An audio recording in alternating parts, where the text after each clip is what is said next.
It's time for our weekly Vet Review. Now, this is a current photo of Seven, okay? So he's hanging out at UT in his little bit of recovery after his, little surgery. He's gonna come home here soon, so we're very excited for him to come home. But until then, we are starting a new series. So if you don't know, since we have formed a relationship with the University of Tennessee Knoxville Veterinary Hospital, since Seven stayed there for so long and they helped him basically stay alive, we have made it a mission to continue education.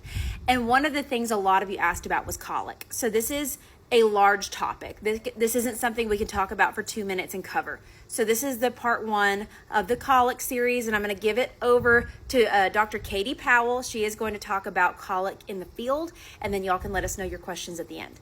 Hi, I'm Dr. Katie Powell. I'm with the University of Tennessee Equine Field Service Department, and today we're going to talk about colic, specifically in the field, and when should we bring them into a hospital.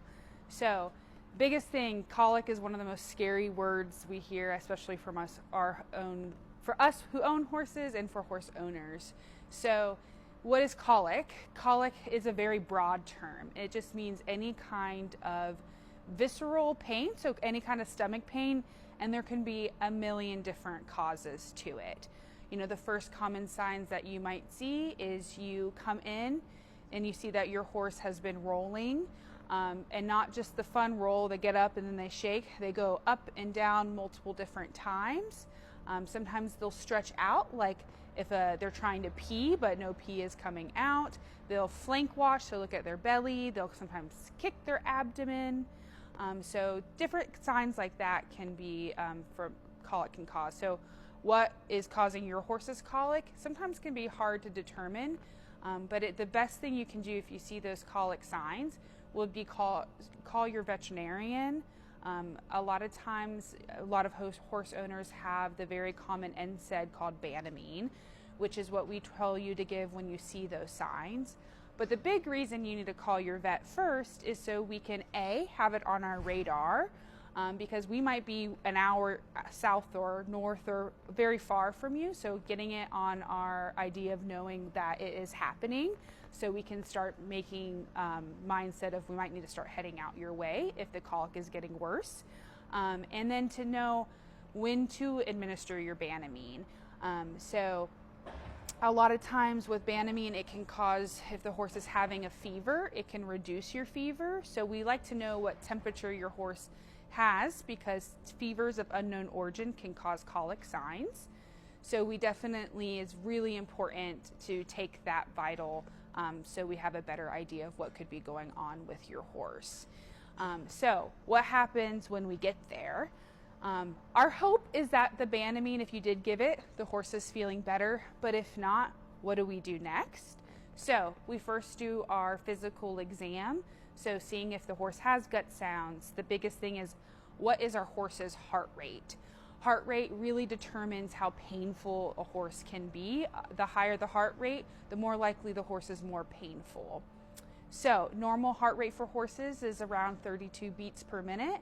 So some horses, when I arrive at colic, they can be around the 40s, and I've had horses all the way in the hundreds. So it's definitely really important to know where we're at.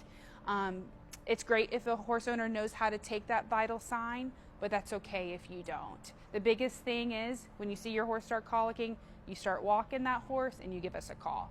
So once we determine where do we go next, usually we like to sedate your horse to go ahead and give it some pain relief. If they haven't received Banamine, we'll go ahead and give it Banamine. Sometimes we also administer a medication called Buscopan too, to help with the stomach cramping. Just depends on what exactly is happening with your horse. So after we do that, we like to perform a rectal exam, and that gives us a better idea of, is there a part of the intestines that are out of place? Do we feel an intestine that feels bigger than it should? Do we possibly feel an impaction? Now, mind you, our arm is only this long, and there is a lot of intestines in that horse, so we can only feel so much. But the biggest thing, like I tell all of our vet students, is how well are we controlling that horse's pain? So after we do our rectal and we get an idea, then the next step is to tube your horse through that big long tube, which we'll go ahead and show you.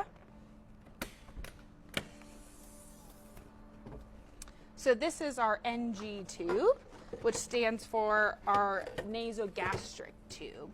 So what this does is we place it through your horse's nose and it goes all the way down into their stomach. You can see how long that is. And what that does is, because our horses can't vomit, we have to see if they need to vomit. And what we call that net reflux. So if they're refluxing, that can give us an indicator of how bad this colic could potentially be. It can relieve gas out of the stomach. We can also give them oral fluids, especially if they are having impaction. So it just gives us a good idea of what could be happening. After we do that, then we just see how your horse wakes up. Are they painful still? Are they still trying to go down and roll? Are they comfortable? I sometimes call it the eat test when I give them some grass. If they have a will to eat, they usually have a will to live. So now, when do we decide what is the next best steps for your horse? Is if we still can't get them comfortable after sedating them and doing our workup. And then we have, a big decision of, do we refer into the hospital?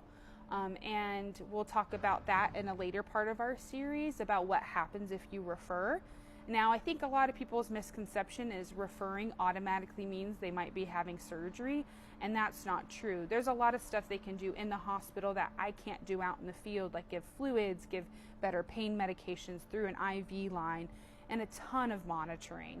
So it is super important to also make sure you have access to a trailer in case of emergencies like this. So hopefully you don't have to see us out for colic, but we're always here to help.